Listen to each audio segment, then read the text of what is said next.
हम शुरू करते हैं स्कूल्स ऑफ जूरिस्प्रूडेंस से। मुझे लगता है कि आप किसी भी और टॉपिक को जो जूरिस्प्रूडेंस में है अगर पढ़ेंगे तो वो इतना कॉम्प्लिकेटेड नहीं लगेगा जितना ये स्कूल्स ऑफ जूरिस्प्रूडेंस आपको लगेगा। लेकिन इसके साथ एक अच्छी बात यह है कि एक बार अगर आप समझ लेंगे कि ये डिफरेंट स्कूल्स क्या कह रहे हैं और इसके एक्सपोनेंट्स कौन है, तो आपका कभी कोई क्वेश्चन मिस नहीं होगा।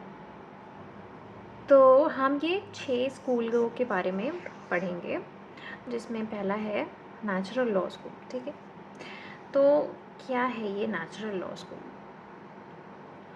तो हम छोटी सी डेफिनेशन पढ़ेंगे। Principles and rules considered to have originated from some supreme source.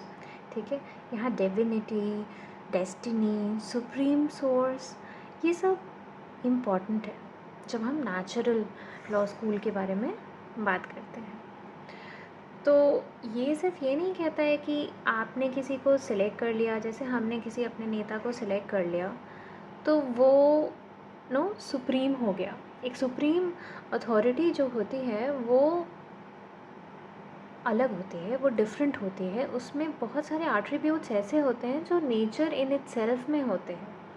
ठीक है, तो यहाँ पे क्या लिखा है कि principles and rules consider to have originated from some supreme source other than political authority, other than political authority.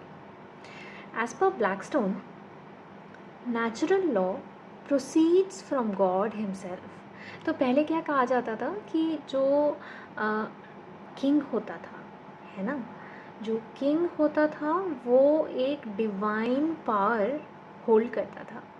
क्या कहते थे कि ये जो बंदा है वो भगवान का भेजा बंदा है और हमें इसके चिन्हों पे चलना है, जो वो कहता है वो सही है। ठीक है, तो इस तरह से पहले राजाओं को माना जाता था। अभी भी बहुत सारे स्टेट्स जिनमें आप देखोगे कि डेमोक्रेसी नहीं है, जहाँ पे अभी भी किसी एक परिवार का रूल चल रहा है, जहाँ पे आज भी एक कोई राजा रूल कर रहा है ना।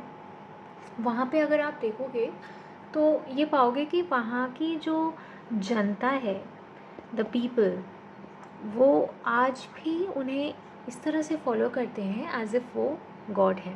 ठीक है, तो ब्लैकस्टोन ने क्या कहा कि natural law proceeds from God himself, it is binding and superior over all countries. ठीक है, तो यहाँ पे ब्लैकस्टोन ये बताना चाहते हैं कि नेचुरल लॉ जो एग्जिस्ट करता है वो ऐसा नहीं है कि इंडिया में एग्जिस्ट करेगा and not in other countries, ऐसा नहीं होता है। नेचुरल लॉ बिल्कुल किसी एक फिनोमेना, जो एक नेचुरल फिनोमेना है, उसकी तरह काम करता है और वो हर जगह प्रेजेंट है। फिर हम देखते हैं कि क्या कैरेक्टरिस्टिक है नेचुरल लॉ की, कैसे हम इसको डिस्टिंग्विश कर सकते हैं। तो कैरेक्टरिस्टिक्स ऑफ नेचुरल लॉ, पहला है फिज़िकल लॉ ऑफ नेचर। तो यहाँ पे देखिए, या तो हम जो एक्सपोनेंट्स हैं नेचुरल लॉ के वो ओवर सिंप्लीफाई भी कर रहे हैं और वो ये कहना चाहते हैं कि जिस तरह से फिज़िकल लॉ ऑफ नेचर हैं, एग्जिस्ट करते हैं फिज़िकल लॉ, जैसे कि आप ग्रेविटेशनल लॉ को देख लो, है ना, वो हर जगह पाया जाता है। उसी तरह से ये नेचुरल लॉ भी हर जगह है। ठीक है, ये sense of natural law is everywhere the same way as physical laws of nature exist. ठीक है, फिर इसका सेकेंड कैरेक्टरिस्टिक है कि it is based on moral ideals. ठीक है, तो ऐसा नहीं है कि किसी अथॉरिटी ने कह दिया इसलिए हम इसको मान रहे हैं, बट ऐसा है कि हम कुछ आइडियल्स को मानते हैं, जैसे कि किसी को हर्ट नहीं करना है, किसी का मर्डर नहीं करना है। ये सब एक नेचुरल ह्यूमन आइडियल्स हैं और इन्हीं से निकलता है, यही है नेचुरल लॉ। ठीक है, जो आपके अंदर से आ रहा है वो है बेस्ड ऑन मॉरल आइडियल्स।